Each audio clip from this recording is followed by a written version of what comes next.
Sa ngalan ng Ama, ng Anak, ng Diyos, Espiritu Santo. Amen. Binati ng anghel ng Diyos si Santa Maria. Abagi noong Maria, napupuno ka ng grasya, ang Panginoong Diyos ay sumasa iyo. Bukod kang pinagpala sa babaeng lahat, pinagpala naman ang iyong anak na si Jesus. Santa Maria, Ina ng Diyos, ipanalangin mo kaming makasalanan, ngayon at kung kami mamamatay. Amen. Narito ang alipin ng Panginoon. Naganap nawa sa akin ayon sa wika mo. Abagi noong Maria, napupuno ka ng grasya, ang Panginoong Diyos ay sumasa iyo. Bukod kang pinagpala sa babaeng lahat, at pinagpala naman ang iyong anak na si Jesus. Santa Maria, Ina ng Diyos, ipanalangin mo kaming makasalanan, ngayon at kung kami mamamatay. Amen. At ang Berbo ay nagkatawang tao, At nakipanayam sa atin. abagi noong Maria, napupuno ka ng grasya, ang Panginoong Diyos ay sumasa iyo. Bukod kang pinagpala sa babaeng lahat, at pinagpala naman ang iyong anak na si Jesus. Santa Maria, Ina ng Diyos, ipanalangin mo kaming makasalanan, ngayon at kung kami mamamatay. Amen. Ipanalangin mo kami, Santang Ina ng Diyos, Nang kami maging dapat makinabang sa mga pangako ni Jesucristong ating Panginoon. manalangin tayo.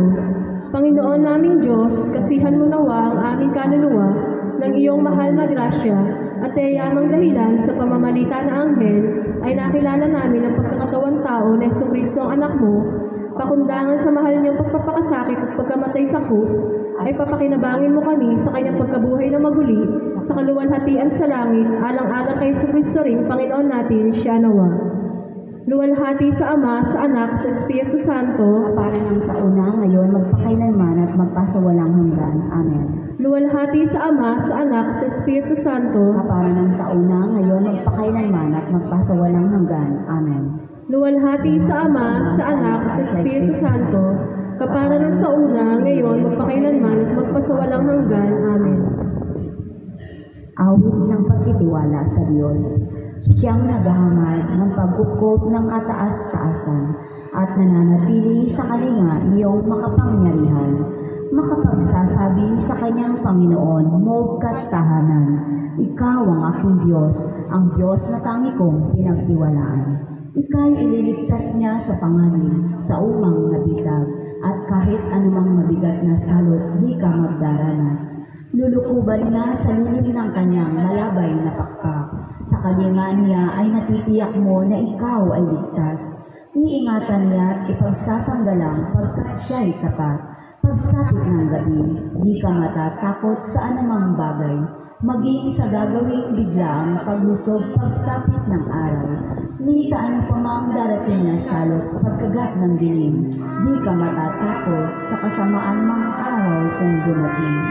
Kahit na magwal sa iyong harapan ang sanlibong tao, sa iyong paligid ang bilang ng patay maging 10,000. Di ka matatakot at nakitiyak mong di ka maaano.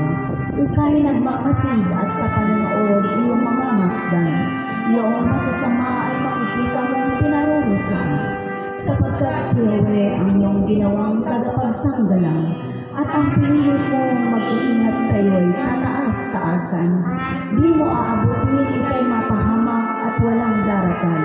Kahit anong uri mga paghihirap sa iyong tahanan, susubuin niya ang maraming anghel silang susubaybay. Kahit saang dako ikaw maparoon, tiyak iingatan. Sa kanilang palad ay itatayo ka silang magtataas, nang hindi masaktan ang mga paa mo sa batong matalas. Kahit ang tapakan mo ay mga leon, ahas na mabagsik. Di ka maano sa mga serpiente, iyong mababangis. Ang sabi ng Diyos, aking ililigtas ang tapat sa akin, at iingatan ko ang sinamang taong aking sigilanlin. Pag sila'y tumawag, laging handa ako na sila'y pakinggan.